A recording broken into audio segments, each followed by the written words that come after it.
Hello everyone. मैं सर्वज्ञ Agarwal, team विदिक वर्ष से आज आप सभी को course subject Indian contracts act 1872 के लेक्चर 4 में एक्सेप्टेंस के बारे में बताऊंगा। तो अभी तक हमने कॉन्ट्रैक्ट एक्ट के बेसिक्स के बारे में पढ़ लिया, प्रपोजल के बारे में पढ़ लिया वीडियो 2 में, वीडियो 3 में। अब हम एक और नया इंपॉर्टेंट टॉपिक पढ़ेंगे, एक्सेप्टेंस। तो शुरू करते हैं। तो सबसे पहले तो यह जान लेते हैं कि आज की वीडियो में क्या क्या होने वाला है। सबसे पहले सेक्शन 2B के बारे में बात होगी, सेक्शन 3, सेक्शन 4। आज जो हम बात करने वाले हैं वो नॉर्मली सब सेक्शन द्वारा करेंगे और उसके साथ केस लॉस पढ़ते जाएंगे। अब हमारा जो पढ़ाई होगी वो ऐसे ही होगी कि हम एक सेक्शन डिस्कस करेंगे, उसके वर्ड्स पे बात करेंगे, उसके एक एक टर्म को लेके हम डिस्कशन करेंगे और फिर उस पे जो लैंडमार्क केसेस हुए हैं उनके बारे में बात करेंगे। तो आज हम ये सबसे पहले बात करेंगे कि भाई एक्सेप्टेंस कम्युनिकेट कैसे किया जाता है, कब उसका कम्युनिकेशन पूरा माना जाता है, जो दे रहा है एक्सेप्टेंस उसके प्रति कब माना जाएगा, और जिसको एक्सेप्टेंस दिया जा रहा है उसके प्रति कब माना जाएगा। फिर क्या क्या रिवोक किया जा सकता है ऑफर, एक्सेप्टेंस रिवोक किया जा सकता है, अगर किया जा सकता है तो कब तक किया जा सकता है, और फिर दोनों पार्टीज में कब तक किया जा सकता है। हम इस बारे में बात करेंगे। आज जितनी भी बातें होनी है उसमें आप ये ख्याल रखिएगा कि दो पार्टीज के नजरिए से देखना है, एक ऑफरी, एक ऑफरर, एक प्रपोजर, एक एक्सेप्टर। तो दोनों की पार्टीज जो हैं, तो उनके प्रति कब कब कम्युनिकेशन ऑफ एक्सेप्टेंस पूरा हो रहा है, कब revocation of offer, revocation of acceptance, ये सब चीजें कब पूरी हो रही हैं, हमें वो देखना है। तो चलिए बिना किसी देर के शुरुआत करते हैं। तो सबसे पहले हम सेक्शन 2B पढ़ लेते हैं। पहले भी हम पढ़ चुके हैं, तो बहुत इजी है, वापस एक बार देख लेते हैं। जैसे कि इसमें लिखा है, the contract is created only after an offer is accepted. हम जानते हैं कि offer plus acceptance constitutes promise. This was the first equation I give to you. तीन इक्वेशन है, जब तक ये फर्स्ट इक्वेशन फुलफिल नहीं होगी सेकंड नहीं बनेगी। सेकंड में अग्रीमेंट फॉर्म होता है, जब अग्रीमेंट फॉर्म नहीं होगा तो कॉन्ट्रैक्ट कैसे बनेगा, है ना। करेक्ट, थर्ड इक्वेशन में कॉन्ट्रैक्ट की बात थी। तो हम ये जानते हैं कि contract is created only after an offer is accepted. Before the acceptance neither party is bound thereby, and the offer after the offer has been accepted it becomes a promise which binds both the parties to the promise if other conditions of a valid contract are satisfied. The offeree should communicate acceptance to the offerer. This is mentioned in section 3 and 4 of the Indian Contract Act. Acceptance should B absolute and unqualified. Acceptance जो है absolute और unqualified होनी चाहिए। इसके बारे में हम video के अंत तक आते आते और ज्यादा डिस्कशन करेंगे। ये बात सेक्शन 7 में मेंशन्ड है। Acceptance should be made in some usual and reasonable manner. Acceptance should be made while the offer is still subsisting. ये सारी जो बातें हैं ये सेक्शन 2B से हम कंस्ट्रू कर पाते हैं। करेक्ट। अब इनके बारे में हम सेपरेट सेपरेट डिस्कशन करेंगे, वीडियो के अंत तक आते आते सारे पॉइंट्स आपको बिल्कुल क्लियर हो जाएंगे। Section 2B of ICA says that the proposal is accepted only when the person to whom the proposal is made signifies his assent thereto, which makes the proposal deemed to be accepted. तो अभी ज्यादा अपने दिमाग को strain देने की जरूरत नहीं है, जब एक एक चीज पढ़ेंगे तो आपको इजीली समझ आ जाएगा। आगे बढ़ते हैं, तो सेक्शन 3 जानते हैं। सेक्शन 3 क्या कहता है? It says that the communication of the acceptance of proposals is deemed to be made by an act or omission of the party proposing, accepting, or revoking, by which he intends to communicate or which has the effect of communicating it. तो section 3 simply हमें ये बताता है कि there should be some overt और external manifestation of the act, है ना। External manifestation of the acceptance होना चाहिए। ये नहीं कि हमने सिर्फ मन में सोच लिया कि हाँ हम ये ऑफर एक्सेप्ट कर लेते हैं। मैंने पहले भी बताया था इससे कुछ नहीं होगा। एक हमारा एक्ट कुछ ऐसा होना चाहिए, चाहे वो एक्सप्लिसिटली बता दे सामने वाले को, या एक इम्प्लाइड एक्सेप्टेंस हमारी करार कर दे कि हाँ सामने वाला समझ जाए कि हाँ हम एक्सेप्टेंस दे रहे हैं, है ना। यही बात सेक्शन 3 हमें बताता है। यही बात एक्सेप्टेंस से चल रही है, यही बात रेवोकेशन ऑफ प्रपोजल पे चल रही है, कि जो हम कहना चाह रहे हैं वो किसी तरह सामने वाली पार्टी को कम्युनिकेट हो जाए। सिर्फ मन मन में ना रह जाए हमारी बात, सामने वाली पार्टी को कम्युनिकेट हो जानी चाहिए। और जरूरी नहीं है कि हम बोल के ही कम्युनिकेट करें, हो सकता है हमारे एक्शन से भी वो कम्युनिकेट हो जाए। ये हमारा सेक्शन 3 कहता है। अब आते हैं सेक्शन 4 पे। तो सेक्शन 4 बहुत इंपॉर्टेंट है, 4-5 चीजें पढ़ेंगे और बहुत इंपॉर्टेंट केस लॉज हैं, प्लीज नोट करते रहिएगा कहीं। तो सबसे पहले सेक्शन 4 क्या कहता है? The communication of a proposal is complete regarding the knowledge of the person to whom it is made, as against the proposer when it is put in course of transmission to him to be out of the power of the acceptor, as against to acceptor when it comes to the knowledge of the proposer or his authorized agent. तो अभी आपको लग रहा होगा कि भाई क्या चल रहा है, कुछ समझ नहीं आया होगा, धीरे धीरे धीरे समझते हैं, है ना? कि ऐसे समझिए, मैं गाड़ी बेचना चाहता हूं, आप गाड़ी खरीदना चाहते हैं, I am the proposer, you are the acceptor, correct? तो अब मैंने ऑफर भेजा था, आपने एक्सेप्ट कर लिया है। तो जब आपने ये सब पोस्ट के द्वारा अगर बात करें या नॉर्मल भी बात करें, तो इन सब के बारे में हम अंतर पढ़ेंगे, सारी चीजों में रूल्स एक नहीं लगते, क्योंकि जब आप देख रहे हैं 1872 का लॉ है, तो तब तो शायद मोबाइल फोन्स होते नहीं थे, तो तब जो ये लॉ बनाया गया था वो पोस्ट के लिए बताया गया था। अब 2024 चालू हो गया है, हमारे अब इंस्टेंटेनियस कम्युनिकेशन, मेल से बात होती है, व्हाट्सएप पे बात होती है, मतलब एक मैसेज से एक्सेप्टेंस दिया जा सकता है, कॉल पे एक्सेप्टेंस दिया जा सकता है, तो क्या? तो लॉ कैसे इवॉल्व हुआ है उसके बारे में भी बात करनी है, कि कैसे पोस्टल कम्युनिकेशन, कैसे इंस्टेंटेनियस कम्युनिकेशन अपने आप में अंतर खाते हैं। तो सेक्शन 4 क्या कहता है कि as against the proposer when it is put in a course of transmission to him to be out of the power of the acceptor, आपने as soon as you posted the letter of acceptance to me, I am bound, I am bound. Section 4 ये कहता है कि as against the proposer, माने कि मैं, when it is put in course of transmission to him, जैसे ही आपने अपना लेटर पोस्ट कर दिया एक्सेप्टेंस का मेरे लिए, माने you have put in course of transmission to me, correct? तो to be out of the power of the acceptor, अब वो आपकी पार के बाहर आ चुका है, अब आप उसको वापस नहीं ले सकते हैं, करेक्ट? तो वो मैं तब बाउंड हो जाऊंगा। और आप कब बाउंड होंगे? आप बाउंड तब होंगे when it comes to the knowledge of the proposer और इज ऑथोराइज्ड एजेंट, जब वो लेटर मेरे पास पहुंचेगा या फिर मेरे ऑथोराइज्ड एजेंट के पास पहुंचेगा। बहुत सिंपल है, मैं गाड़ी बेचना चाहता था, आप खरीदना चाहते थे, आपने एक्सेप्टेंस का लेटर मुझे भेजा, तो मैं कब बाउंड हो जाऊंगा? जैसे ही आपने वो लेटर पोस्ट कर दिया, मैं बाउंड हो गया। और आप कब बाउंड होंगे? आप तब बाउंड होंगे जब वो लेटर मेरे पास पहुंच जाएगा या मेरे किसी ऑथोराइज्ड एजेंट के पास पहुंच जाएगा। अब ये थोड़ा सा सिंपल शायद अभी आपको साउंड किया गया हो, लेकिन बहुत कॉम्प्लेक्स हो जाता है जैसे कि हम आगे आगे पढ़ते हैं। कि भाई आपने एक्सेप्टेंस भेज दिया था, अभी मैंने अपने वीडियो के स्टार्टिंग में बात की थी, क्या एक्सेप्टेंस को रिवोक किया जा सकता है? ये कॉम्प्लेक्स तब हो जाता है कि अगर रिवोक किया जा सकता है, तो क्या सिर्फ एक पार्टी के पास ज्यादा अधिकार है, दूसरी पार्टी के पास कम अधिकार है? क्योंकि भाई अगर कॉन्ट्रैक्ट हमने देखा कि दो पार्टीज का खेल है, तो मैं अलग समय पे बाउंड क्यों हो रहा हूं और आप अलग समय पे क्यों बाउंड हो रहे हैं? है ना? कि आपने तो सोचिए अगर एक्सेप्टेंस का लेटर डाल दिया था, मैं तो बाउंड हो गया। अब वो लेटर आप पे कब वैलिड होगा, माने एक्सेप्टेंस, आप कब बाउंड होंगे उससे? जब वो लेटर मेरे पास पहुंचेगा, मेरे ऑथोराइज्ड एजेंट के पास पहुंचेगा। लेट्स टेक ए सिनेरियो कि वो लेटर कभी पहुंचा ही नहीं, तो मैं तो बाउंड हो गया हूं जब आपने पोस्ट करा था। आपका क्या? आप तो कहोगे, आप तो कभी परफॉर्मेंस करोगे नहीं कॉन्ट्रैक्ट का, आप तो कहोगे मैं तो बाउंड ही नहीं हुआ भाई, मेरा लेटर तो पहुंचा ही नहीं है जिनको मैंने भेजा था। इन सब कम्प्लेक्सिटीज को लेकर बहुत सारे केस लगा है, जिनके बारे में हम धीरे धीरे आगे बात करेंगे।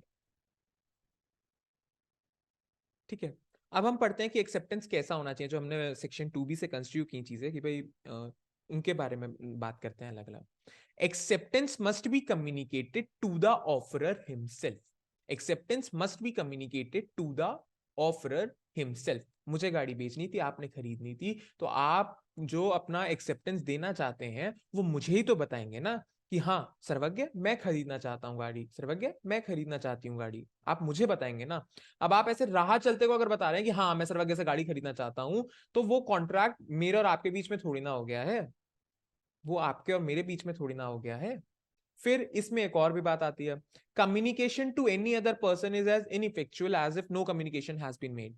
Another point of importance is that the offerer cannot impose upon the offeree a duty to reply, and therefore an offerer cannot say that failure to reply will be deemed to be the acceptance of the offer.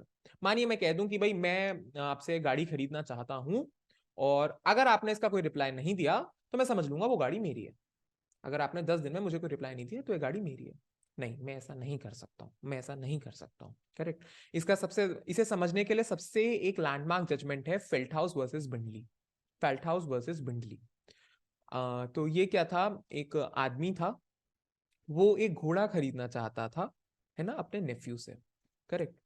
तो उसने अब उसमें लिख दिया कि अगर मैं इस घोड़े के बारे में और नहीं सुनूंगा तुमसे, तो मैं समझ लूंगा ये घोड़ा मेरा है, मैं समझ लूंगा ये घोड़ा मेरा है। तो जो नेफ्यू था वो किसी और काम में फंस गया था, तो वो रिप्लाई करना भूल गया अपने चाचा को, है ना, अपने अंकल को रिप्लाई करना भूल गया। और जो उसके लिए जो ऑक्शन करता था उसके सामान की, है ना, बिंडली, उससे कहा कि भाई तू ये घोड़ा मत बेचियो, क्योंकि ये इसके मैं ऑलरेडी अपने चाचा के साथ इस पे कॉन्ट्रैक्ट में आ चुका हूं एक तरीके से, मतलब मैं अपने चाचा को बेचूंगा ये। ठीक है। अब ऑक्शन की बारी आई। ऑक्शन में गलती से बिंडली ने, ऑक्शनियर ने, वो घोड़ा बेच डाला। तो अब चाचा ने सू कर दिया उस ऑक्शनियर को कि भाई ये घोड़ा जब मेरा भतीजा मुझे बेच चुका है तो तूने किस अधिकार से बेचा, तूने किस अधिकार से बेचा। करेक्ट। तो इशू फ्रेम हुए इस केस में कि क्या एक वैलिड कॉन्ट्रैक्ट था फेल्ट हाउस माने कि चाचा का और बिंडले का, इन दोनों के बीच में कोई वैलिड कॉन्ट्रैक्ट था। और दूसरा, जो साइलेंस और रिजेक्शन कहा गया था ऑफर का, क्या वो एक्सेप्टेंस मान लिया जा सकता है? जो उसने चाचा ने कह दिया था अगर मैं तेरे से मुंह से कुछ नहीं सुनता हूं इतने दिनों में तो मैं समझ लूंगा घोड़ा मेरा। अब वो उसने तो बोला भी नहीं था, उसने मन में चाहता था वो बेचे, लेकिन उसने बताया भी नहीं कि मैं बेचना चाहता हूं, वो शांत रहा। तो क्या उसे भी हम एक्सेप्टेंस मांग सकते हैं? तो जजमेंट आया कि चाचा का उस घोड़े पे कोई राइट नहीं है, क्योंकि कोई भी कॉन्ट्रैक्ट नहीं था। It's the responsibility of the party accepting the offer to notify the offerer about the acceptance. Mere silence cannot be assumed as an acceptance of the offer.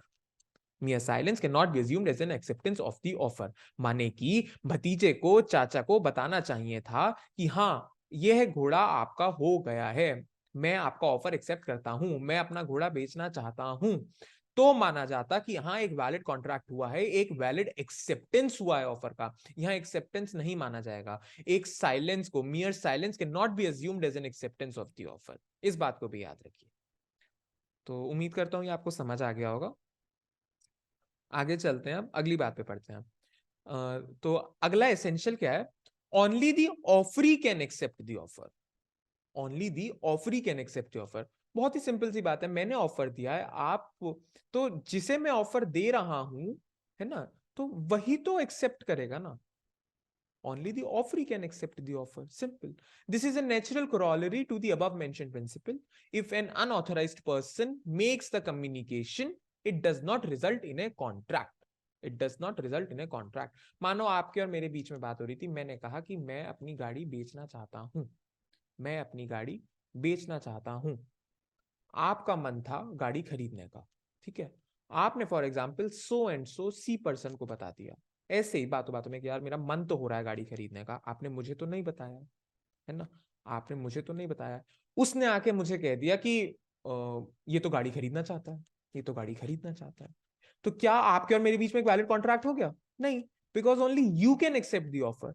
जब तक आप मुझसे आके नहीं कहेंगे कि हाँ सर्वज्ञ मैं गाड़ी खरीदना चाहता हूँ, हाँ सर्वज्ञ मैं गाड़ी खरीदना चाहती हूँ, तब तक एक ऑफर एक्सेप्ट होगा ही नहीं, एक ऑफर एक्सेप्ट होगा ही नहीं। इसका एक लैंडमार्क जजमेंट पढ़ते हैं, पोवेल वर्सेस ली।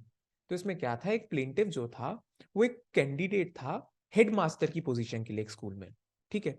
तो मैनेजर्स की एक मीटिंग बैठी, उन्होंने उसे अपॉइंट कर लिया, लेकिन जो डिसीजन था वो अभी उसे कन्वे नहीं किया गया। तो जो पूरा बोर्ड बैठा था उनमें जो एक मेंबर था उसने अपनी पर्सनल कैपेसिटी में, बोर्ड की कैपेसिटी में नहीं, उसने अपनी ऐसी पर्सनल कैपेसिटी में उसे जाके कह दिया हाँ तू चुन लिया गया हेडमास्टर। चलिए ठीक है। फिर मीटिंग बाद में वापस बैठी जिसमें उसे हटा के किसी और को चुन लिया गया, उसे हटा के किसी और को चुन लिया गया। तो प्लेंटिव भाई सकपका आ गया, उसने कहा कि मैं तो सूट फाइल करूंगा। उसने कहा कि नहीं, ये तो ब्रीच ऑफ कॉन्ट्रैक्ट हुआ है, मैं बन गया था हेडमास्टर, मुझे बताया गया था। तो इशू क्या है? Was there a completed and binding contract between the plaintiff and the school? And second, could the school be liable for breach if there was one? तो क्या हेल्ड किया गया? It was held that the school was not liable for breach of contract. The court determined that no contract had been framed since the information from an unauthorized source is just as insufficient as overhearing from behind a closed door. ठीक है ना? आप इसे easily समझ गए होंगे, क्योंकि एक अनऑथोराइज्ड सोर्स, माने उस बंदे ने उसने पर्सनल कैपेसिटी में उससे बात की थी, है ना, the information was from an unauthorised source, so it was just as insufficient as overhearing from behind the closed door. एक बंद दरवाजे के पीछे से अगर कुछ भी बात हो रही है तो वो आप पे लागू थोड़ी ना होगी, है ना, आप पे लागू थोड़ी ना होगी। अगर उस बंदे की ये ड्यूटी होती कि आपको जाके उसे कन्वे करना है ना, और फिर वो कन्वे करता, तो ये एक वैलिड कॉन्ट्रैक्ट होता, तो ये एक वैलिड कॉन्ट्रैक्ट होता। लेकिन उसकी ड्यूटी नहीं थी, उसने अपनी पर्सनल कैपेसिटी में जाके उससे बात कर ली थी, तो इसमें एक वैलिड कॉन्ट्रैक्ट फॉर्म नहीं हुआ। आगे बढ़ते हैं और चीजें देखते हैं। अब बहुत इंपॉर्टेंट दो केसेस आएंगे, पहले इस स्लाइड में, एक अगली स्लाइड में, समझते हैं। The offerer becomes bound once the acceptance letter is posted to him. If the acceptance letter is posted at the wrong address or to the wrong person, that will not bind the offerer. That will not bind the offerer. Correct? बहुत ही landmark case है, इंटॉस limited versus miles फार east corporation. Telex का case है, instantaneous communication तौर पे। अब आपको नहीं पता होगा टेलेक्स क्या होता है, मुझे भी नहीं पता था, मेरी प्रोफेसर ने जब समझाया मुझे तब पता चला टेलेक्स होता क्या है। एक तरीके से ऐसा समझ लीजिए मेल की तरह है।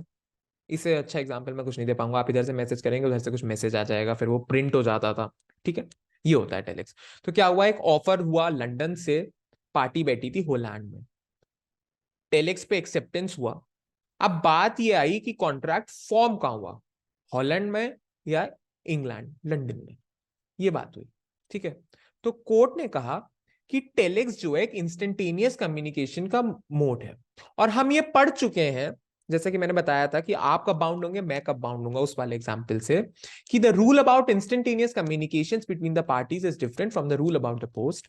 The contract is only complete when the acceptance is received by the offeror and the contract is made at the place where the acceptance is received, where the acceptance is received. मैंने इधर से आपको message किया, मतलब offer दिया, आपने उधर से एक्सेप्ट किया।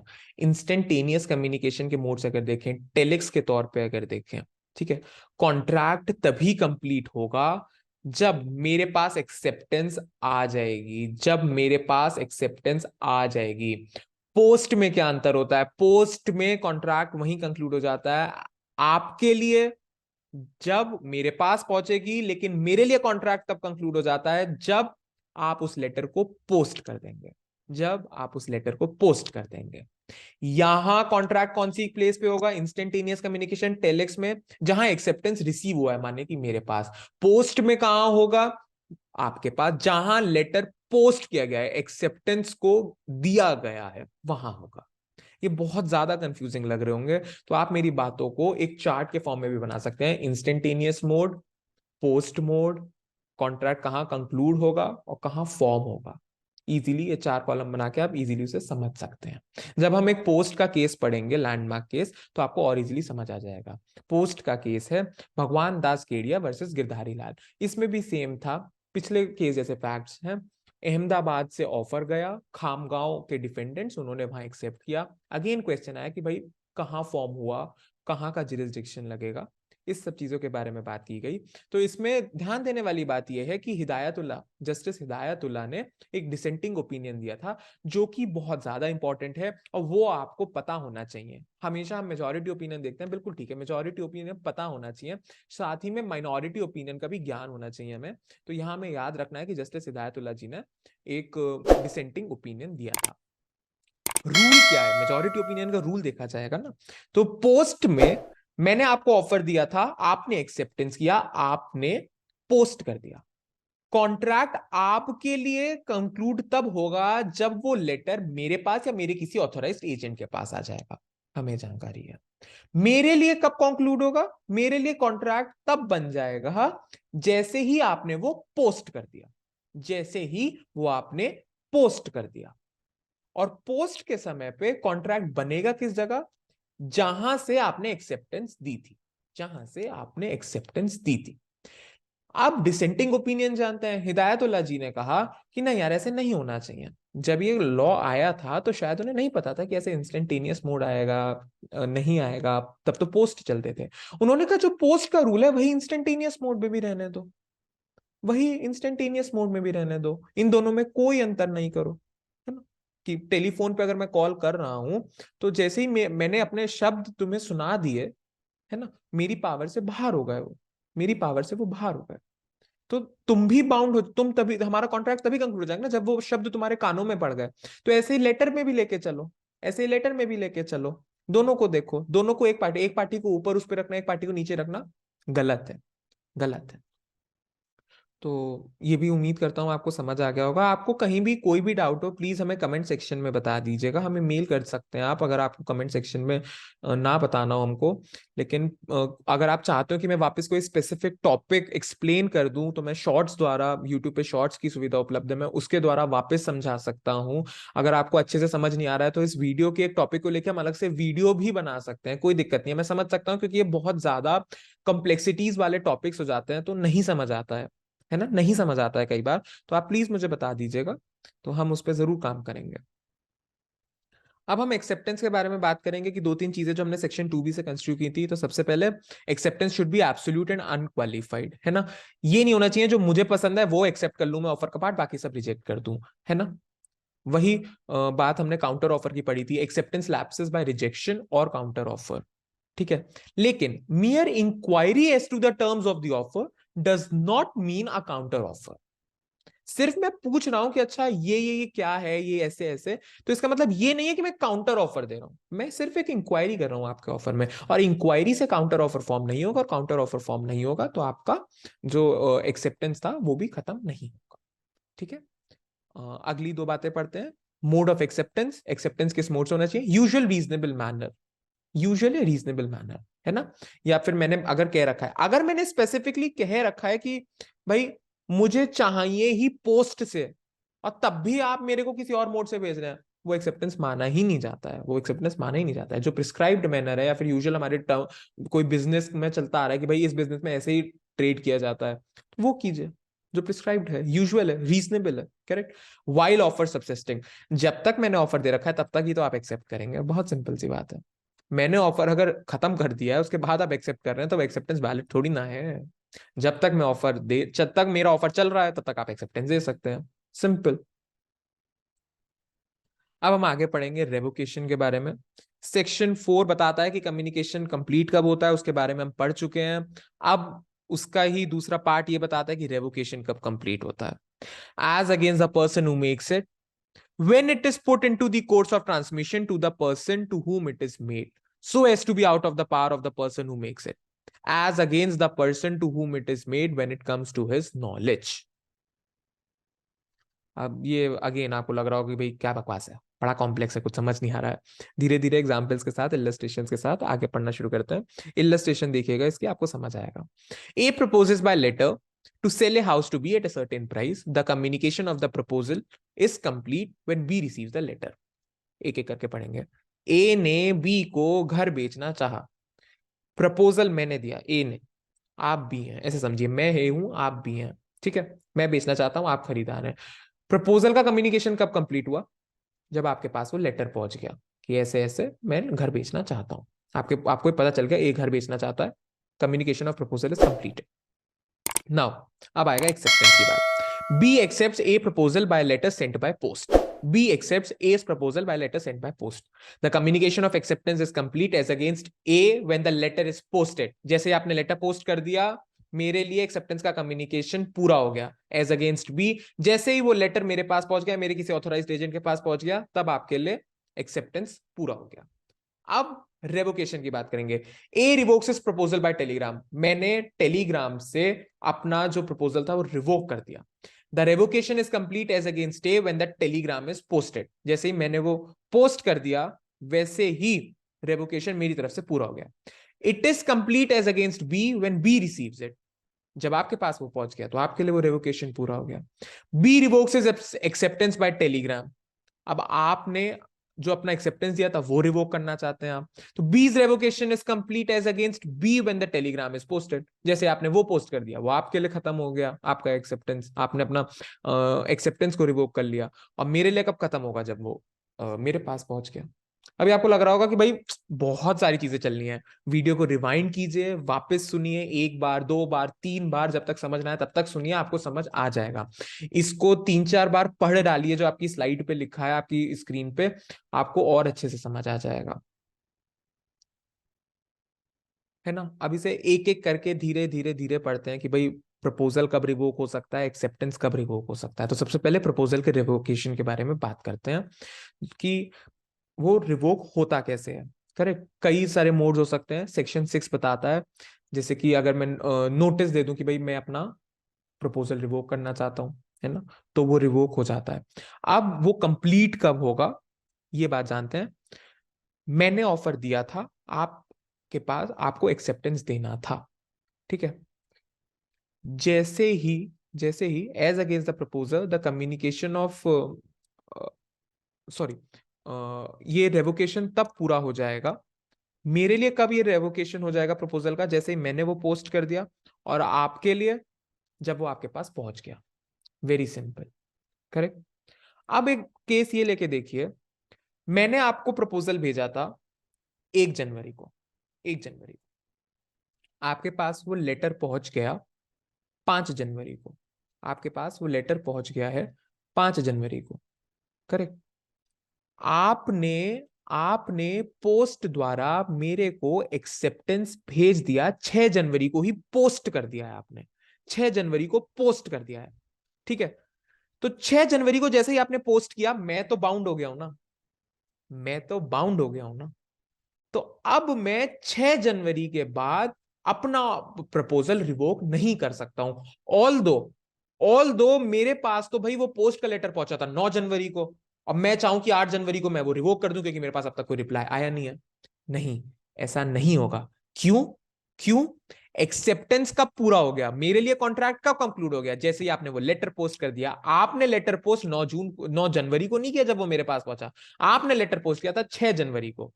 तो 6 जनवरी को ही कॉन्ट्रैक्ट मेरे लिए कंक्लूड हो गया था, आपके लिए कंक्लूड होगा ना 9 तारीख को। तो यही दिक्कत आती है कॉन्ट्रैक्ट्स में, यही दिक्कत आती है। सामने वाली पार्टी के लिए अलग समय पे हो रहा है, आपके लिए अलग समय पे हो रहा है, ये दिक्कत आती है। आप समझे मेरी बात को? 1 जनवरी को मैंने पोस्ट किया कि भाई मैं अपना घर बेचना चाहता हूं, 5 तारीख को आपके पास पहुंच गया, प्रपोजल पूरा हो गया, प्रपोजल पूरा हो गया ना। अब एक्सेप्टेंस की बारी आती है, तो अब मैं प्रपोजल कब रिवोक कर सकता हूं? अगर देखा जाए एक्सेप्टेंस की हम आगे बात करेंगे, प्रपोजल कब रिवोक कर सकता हूं? मैं प्रपोजल रिवोक कर सकता हूं 2, 3, 4 जनवरी को, 2, 3, 4 जनवरी को, करेक्ट। मैंने तभी अगर प्रपोजल रिवोक कर दिया कि नहीं मैं तो मैं बेचना ही नहीं चाहता, तो जैसे ही प्रपोजल रिवोक हो गया, जब प्रपोजल ही नहीं है तो एक्सेप्टेंस कैसे आएगा? मैंने कहा था व्हाइल ऑफर स्टिल सबसिस्टिंग, जब तक ऑफर ही नहीं है तब तक एक्सेप्टेंस हो ही नहीं सकता है, करेक्ट। अब हम रेवोकेशन ऑफ अगर एक्सेप्टेंस की बात करें, रेवोकेशन ऑफ एक्सेप्टेंस की बात करें, तो अगेन 5 जनवरी को आपके पास पहुंचा था, 6 जनवरी को आपने पोस्ट कर दिया मैं घर खरीदना चाहता हूं, 9 जनवरी को मेरे पास पहुंचा है, 9 जनवरी को मेरे पास पहुंचा है। तो मेरे लिए कॉन्ट्रैक्ट कंक्लूड हो गया 6 जनवरी को ही, 6 जनवरी को ही। आपके लिए कब होगा? 9 जनवरी को। तो आपके पास अब 2 दिन का समय है, 7 और 8 जनवरी। आप एक्सेप्टेंस 7 और 8 जनवरी को रिवोक कर सकते हैं। अब आप कैसे करेंगे?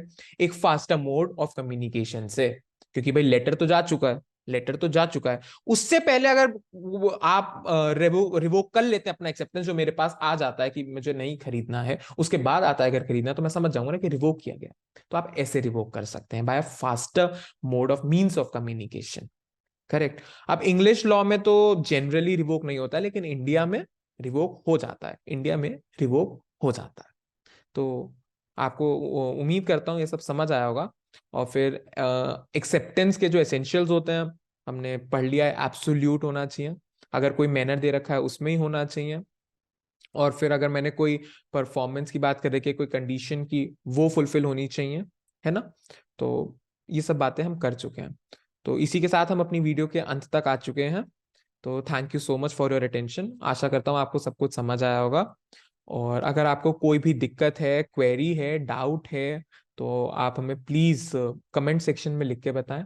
अगर आपके पास हमारे लिए कोई सजेशन है, रिकमेंडेशन है वीडियो से रिलेटेड, आप चाहते हैं कि हम ऐसे अपने वीडियोस को इम्प्रूव कर सकते हैं, आप प्लीज हमें कमेंट में बता सकते हैं। आप हमें मेल कर सकते हैं vidicverse@gmail.com पे। साथ ही साथ आप हमें हमारे इंस्टाग्राम हैंडल vidicverse पे भी रीच आउट कर सकते हैं।